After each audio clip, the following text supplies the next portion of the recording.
Bueno, continuamos el camino por la vida de santos, de héroes de nuestra fe, mujeres y hombres que a lo largo de la historia cristiana, desde los primeros tiempos, han, han dejado una huella imborrable en la vida del cristiano. Y además yo creo que algo lo más importante para nosotros los laicos comunes o los feligreses comunes es que nos muestra un patrón, un camino claro, seguro, de cómo se puede ser fiel indiferentemente del tiempo que se haya tocado vivir. La iglesia siempre ha vivido tiempos difíciles y especialmente este tiempo de Enrique creo que ha sido uno de los que inclusive todavía vivimos, porque más allá de una confrontación ante una institución que representaba poder, hoy la iglesia, en lo particular lo opino así, no representa poder.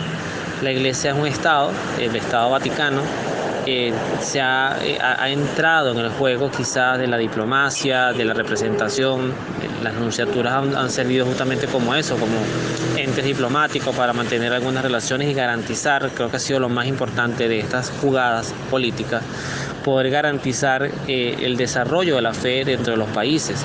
Por eso es que esto no es algo de menor importancia, pero no es lo más importante en la fe. Eso también hay que decirlo, porque la diplomacia y la adaptabilidad de la fe a los países o al juego político muchas veces pierde el norte de la valentía de predicar con la verdad en todo tiempo y en todo lugar.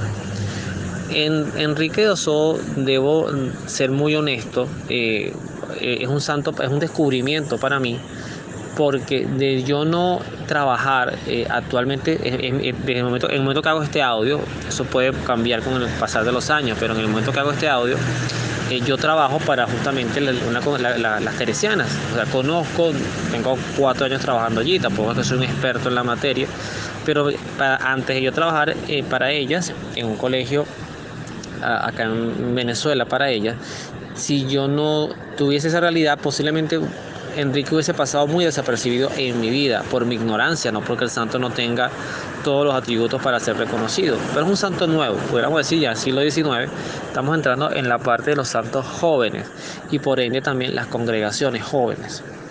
Sin embargo, yo digo que, y esto pasa con todas las congregaciones, esto puede pasar desde los agustinos que tienen siglos, yo diría inclusive miles de años, y no exagero, los agustinos pues tienen por lo menos 1000 años, desde los años 300, 400 que vivió San Agustín, y actualmente siguen vigentes. O sea, los agustinos hacia el año 2300, 2400 caminarán hacia 2000 años de historia, y eso no es poca cosa. Obviamente aquí estamos hablando de una congregación mucho más joven, una congregación que responde también a un tiempo y que Dios en su voluntad quiso que naciese justamente. Y Enrique de Ossó vive en los tiempos post-revolución francesa, tiempos de la ilustración, tiempos donde se ondea la bandera del racionalismo, positivismo, la ciencia, el cientificismo, que es lo que todavía hoy heredamos y es lo que todavía siento que hoy le hace mucho daño a la iglesia, porque literalmente la fe pasó de ser el todo, hablamos quizás de la Edad Media, en donde a Dios no se le cuestionaba en nada, aunque sí había abusos de poder. No lo, ese es el problema cuando la iglesia se codea con el poder o camina de la mano con el poder. Y el Papa Francisco lo ha dicho y tiene razón, a los sacerdotes, a los consagrados les ha hecho mucho daño el dinero, el tener cosas, propiedades, etcétera. Entonces aquí tenemos una particularidad y es un santo sacerdote. Vamos a empezar primero un sacerdote, humanamente hablando, que gracias a su madre, al amor de su madre, que también no es muy común, no es el factor común, pero su madre lo que lo veía y lo quería el sacerdote. Además, bueno, en contraposición vemos a su padre, comerciante, que no lo veía él en esto, y un poquito la historia muy parecida a la de San Francisco de Asís, santos muy distintos. San Francisco de Asís quizás un poco más místico, pero en Ossó vemos muchas características muy positivas de un santo para su tiempo. Primero, un hombre de letras, un profesor, un educador, profesor de matemática, de física, un hombre de números además. Lo cual quiere decir que dentro de la formación cultural de un ser humano no se contrapone el conocimiento con la fe. Eso es muy importante tenerlo presente. De hecho, actualmente yo lo he hablado, yo tengo la dicha de, hay un hombre, yo no sé si va a ser santo o va a ser un doctor de la iglesia o sencillamente una persona hermosamente recordada, pero es un sacerdote de mi tiempo que se llama Fray Nelson Medina, un dominico de la Orden de los Predicadores, que yo lo sigo muchísimo. También es un hombre matemático, de física, de ciencia, pero además predica con una fidelidad a la iglesia tremenda. Entonces, yo no viviré muy posiblemente en los tiempos en que este hombre, al ser llamado por Dios, quizás no lo dudo, tenga gente que por lo menos intente una causa con él de beatificación o de reconocimiento de sus obras. Tiene muchísimo material audiovisual en su canal de YouTube y en sus blogs también. Volviendo a Enrique, hay dos palabras que me destaco mucho de su obra que son muy importantes recordar en todos los carismas, y es hacia donde iba mi reflexión. Lo primero es la fidelidad a la iglesia. La fidelidad a la iglesia es entender que cuando tú entras a la iglesia católica, cuando eres parte de ella, tú no entras ahí a cambiar nada, no entras ahí a cambiar nada de lo revelado, a reinterpretar las escrituras, tú entras allí a vivir lo que ya está atesorado y guardado con fidelidad en ella. La vida del cristiano es una vida sacramental, es una vida de conversión, es una vida de predicar el perdón, pero también predicar la verdad y la justicia de Dios. Lo segundo es la vivencia que nuestra fe se tiene que vivir desde la oración y desde el mundo espiritual. Hay una frase que, si mal no recuerdo, la escuché el domingo en misa, era de San Alfonso María Ligorio, que el que ora va al cielo y el que no ora se va al infierno. En esa simplicidad, también un santo muy contemporáneo, Aoso, muchos resumen. De hecho, recuerdo también un sacerdote muy recordado, amigo, que es el padre Edio Omar Polo, de los agustinos, que él me comentaba que en el seminario, cuando ellos estaban en formación, su formador les decía: el sacerdote que no ora, vamos a extenderlo, el consagrado que no ora se lo lleva el diablo. O sea, tan sencillo como eso. Entonces, la oración es el alimento de la fe, y esto lo tenía muy claramente Enrique. Que es lo hermoso, y por eso es que Dios puede hacer brillar la santidad en cualquiera de sus formas y expresiones. Que Enrique, siendo educador, teniendo nociones, además de conocimiento numérico, muy hábil para el comercio. Eso también es importante para la vida del comerciante. Yo, que soy administrador, se los digo: si no manejas algo de números, pues podrás vender mucho, pero tu negocio siempre va a estar en riesgo, y el principal riesgo va a ser tú mismo. Pero lo más importante de esto, lo más emblemático, es su perfil educativo. Y ese perfil educativo, yo lo he hablado en otras reflexiones de las varias series que tengo en el canal de YouTube, Abrazando Nuestra Fe, que quizás como iglesia, no lo digo en especial por el carisma teresiano, lo digo por muchos carismas, porque los agustinos, los dominicos, los franciscanos, los claretianos, todos, una de sus grandes fuentes de ingreso, hay que decirlo así, son los colegios. Los colegios han sido por mucho no solamente una mirada de cómo garantizar la evangelización, yo eso lo coloco muy entre comillas, cómo garantizar la continuidad cristiana en los jóvenes, aunque el impacto en las familias no sea el que quizás se hace, y por eso quizás ese esfuerzo no ha sido el más eficiente, y lo digo yo, que además tengo muchísimos años trabajando, compartiendo, colaborando con colegios, y lo he visto en aula. Entonces, ese propósito de educar bajo el modelo cristiano, a uno de los grandes riesgos que corre, y sería interesante tener la mirada de estos santos, todos estos santos fundadores que hoy sus congregaciones llevan colegios, y tener esa mirada de ellos sentados en una misma mesa y darnos sus impresiones, y todos en silencio y con humildad ver lo que estamos haciendo bien y lo que no estamos haciendo bien. Pero lo otro es que ciertamente han sido fuentes de ingresos, son fuentes de ingresos de la economía, y eso no es cuestionable. O sea, las congregaciones también de esto pueden obtener una fuente segura de ingresos para subsistir, y también para poder dar continuidad a estos proyectos educativos. ¿Qué es lo que quizás hoy habría que revisar?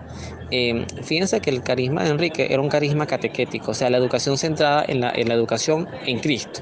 O sea, hay muchos de los atractivos que puede proyectar todo el mundo. Hoy podemos hablar, por ejemplo, de robótica, pudiéramos hablar de redes sociales, qué sé yo, de tantas cosas, medios de comunicación. Además que se ve que claramente Enrique entendía y era un comunicador social avanzado para su tiempo. O sea, un hombre de medios, aun cuando quizás los medios estaban naciendo, ya él era un hombre de medios, entendía el valor de la comunicación masiva. Y hoy por hoy tenemos estos recursos para justamente utilizarlos en pro de eso, de evangelizar a los seres humanos en general. Pero insisto, uno de los grandes riesgos es la mundanización de la educación, querer casar lo del mundo, lo humano con lo divino. El constante caminar humano del hombre en su propia historia, en su propia realidad, es que, como decía San Agustín también, Dios nos ama a todos como somos, sin duda que sí. Lo que tú seas, desde el peor de los pecadores hasta el más santo, Dios siempre te va a amar y no va a haber nada que impida que Dios te ame. Pero Dios no nos deja donde estamos, Dios no nos deja en lo que somos. Y hay cosas a las que hay que renunciar. O sea, la catequesis, la mirada educativa de la fe, y eso lo veo y lo huelo en Enrique Dosó, no es educar al hombre para que, reconociéndose lo que es, no se transforme, sino que siga siendo lo que es y Dios me acepta así. Porque eso sería un abuso y una mala interpretación de lo que es precisamente el cristianismo, que es conversión. Cristo vino por los enfermos, vino por los pecadores, a nadie le negó la mano, aunque el pasaje del domingo pasado justamente hablaba de esta mujer cananea, que Cristo primero ni la escuchaba, ni la miraba, y luego le dijo que no estaba bien darle a los perritos la comida de los amos. Es un evangelio muy duro, de un Jesús que pareciera superfluamente despreciar a alguien. Pero el domingo justamente en una homilía que veía en YouTube, porque mi mamá está ahorita convaleciente en el momento que hago esta grabación por un postoperatorio, entonces ella tuvo que escuchar la misa por redes, y el sacerdote que explicaba esta liturgia decía justamente la importancia de que para recibir el amor de Dios y para recibir el amor de Dios bien entendido, o sea, para poder pedir la gracia de ser liberados, tiene que haber una conversión. ¿Cuál era el problema de la cananea?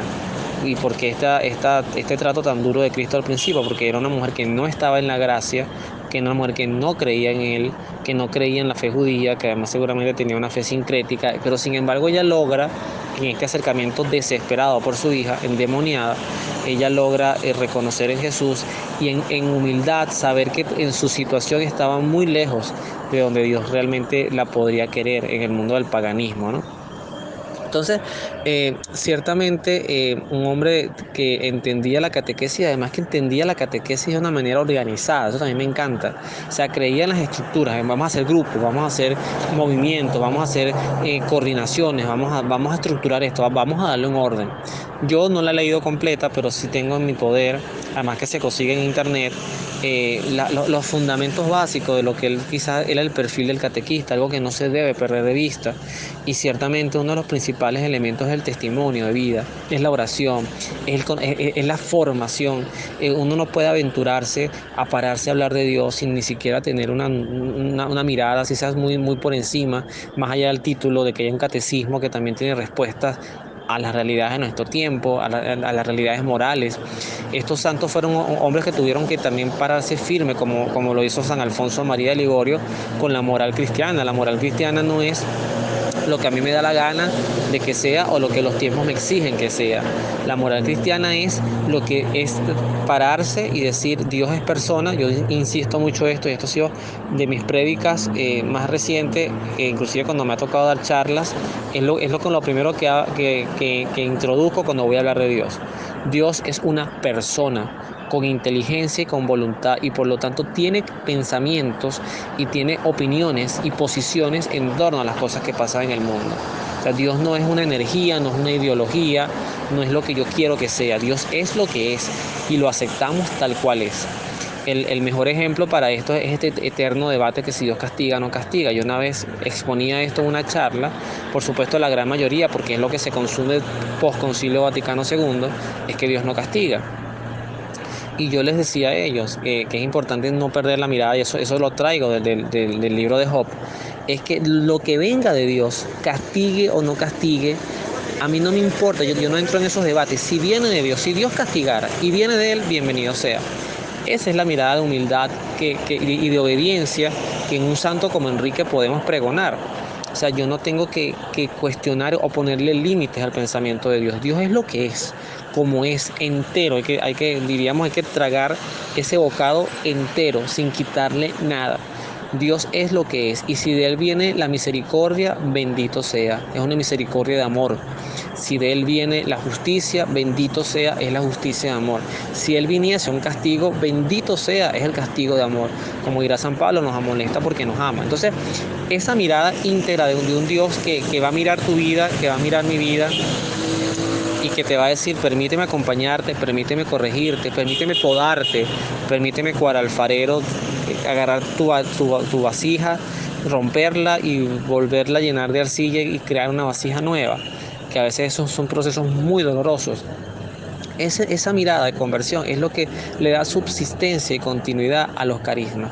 Hoy hay muchas congregaciones, y las teresianas no están exentas de esto, de tener crisis vocacionales, muchísimas. Es que no lo digo solo por ellas, es que es por todo en general. El mundo hoy para nada promueve las vocaciones. Es que creo que en muy pocos tiempos, cuando la iglesia tuvo presencia y poder, pues había muchos consagrados, porque también hay que decirlo, era una forma de garantizar el plato de cada día, era una forma de salir de la pobreza, sobre todo en los tiempos en que nada más había tres tipos de clases sociales, que era la nobleza, que eran muy pocos, que era el clero, y que era después el tercer estado, como se llamaba, que era todo el común, que era mayoritariamente la población del mundo.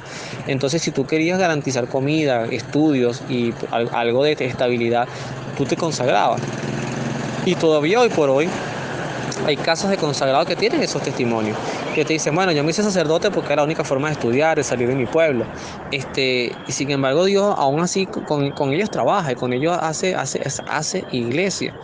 Pero es importante rescatar, y en esta mesa redonda que yo decía, colocar a un Ignacio Loyola, que los jesuitas también han tenido tropiezos importantes en algunas de las cosas que han predicado en estos últimos tiempos, no todos, pero sí ha habido una tendencia bien particular, como las lamentables palabras que vinieron de X sacerdote, que fueron muy populares, donde se negaba, jesuita además, que se negaba la existencia del demonio o la existencia de un infierno, y como eso muchas otras cosas, porque a veces lo que buscamos es la aceptación y querer subsistir, y por eso decía, se va generando a veces crisis vocacionales, y paradójicamente se dan no porque el mundo esté arrebatando las vocaciones, porque el demonio no tiene el poder para eso. El demonio no tiene el poder para quitarle a un consagrado de su corazón el llamado de Dios. Lo que pasa es que si el consagrado, cuando entra al carisma, el que sea, lo que se va a encontrar es algo similar a lo que está renunciando. Entonces, ¿para qué salirme del mundo? ¿Me explico? El mundo el consagrado es el héroe, además contracorriente, es el que tú miras y solamente con su vida te enamora. Yo recuerdo de las teresianas, fue la que pude conocer en vida. Ellas tienen una historia muy bonita, muy abundante. Era una hermana, la Madre Natividad, murió de más de 90 años, muy de la mano con el movimiento Fe y Alegría en Venezuela, y la pude conocer. Y una monjita, pero además que con 90 años parecía una estudiante de preescolar, o sea, que se encaramaba en sillas, bueno, que además era muy respetuosa con el tema de los ornamentos sacerdotales, era la encargada de cuidar todas estas cosas. Cuando ella muere, tuve la oportunidad de estar un ratico en su funeraria, y wow, ver gente que la amaba y que le cantaba y que le lloraba, aún sabiendo primero que estaba con Dios, que es algo que todo cristiano tiene en fe.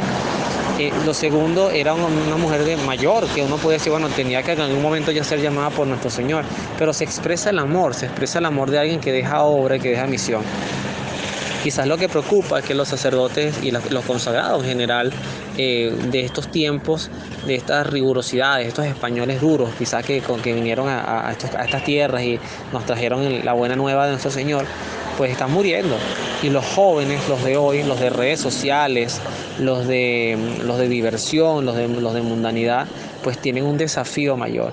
Es renunciar todo. En el caso de los hombres, pues es llevar dignamente su vida consagrada, que no es fácil, pero se puede, y orar mucho por ello. Y las mujeres también, bueno, hay muchas cosas que consagrarle a Dios, su cuerpo, su vida, su pensamiento, para poder al final, simplemente, y con esto termino, combatir, derrotar, pisar, como María pisó la cabeza del demonio, dos cosas que en géneros distintos son el gran talón de Aquiles de la vida.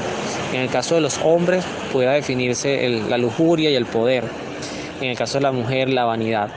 Y esas cosas pues la vemos claramente en ejercicio, todavía en el caminar de nuestras vidas. Es muy complejo, hay mucho. Jesús tenía mucha razón al decir, la mies es mucha y son pocos los obreros. Y wow, hoy estamos luchando contra un planeta entero que se está mundanizando, que está apartando a Dios a un lado. Entonces, mientras haya colegios, veamos el ejemplo de Nicaragua, que Dios dirá, bueno, a veces Dios permite estas cosas también por algo, ¿no?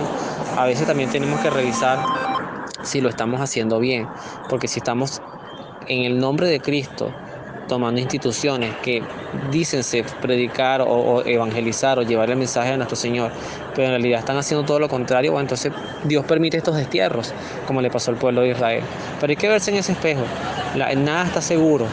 Lo seguro es el mensaje de nuestro Señor, que es fiel, que hay que atesorar, que hay que guardar en el corazón con mucho celo y con mucha fidelidad. Yo aplaudo la vida de un santo como Enrique de Ossó, a un sacerdote catalán, un hombre, seguramente debe haber sido un hombre duro, lleno de amor, pero duro, de convicciones claras. Y eso hay que aplaudirlo y rescatarlo. Y abogo mucho por esta congregación de mujeres que lucha por subsistir, lucha por reinventarse. Muchas congregaciones están en lo mismo, fusionando provincias, reinventándose constituciones, en capítulos, cada 6 años pues entran en capítulos, se renuevan. Pues que Dios las ilumine para que esta obra, que me parece muy loable, muy importante, se mantenga, y lo que haya que corregir, lo que haya que probar, sacarlo, y lo que haya que rescatarlo, y lo que haya que conservar, pues conservarlo como leonas fieras, cuidando a este legado de amor, este legado que costó la sangre de nuestro Señor Jesucristo. Que Dios los bendiga, nos vemos en la oración.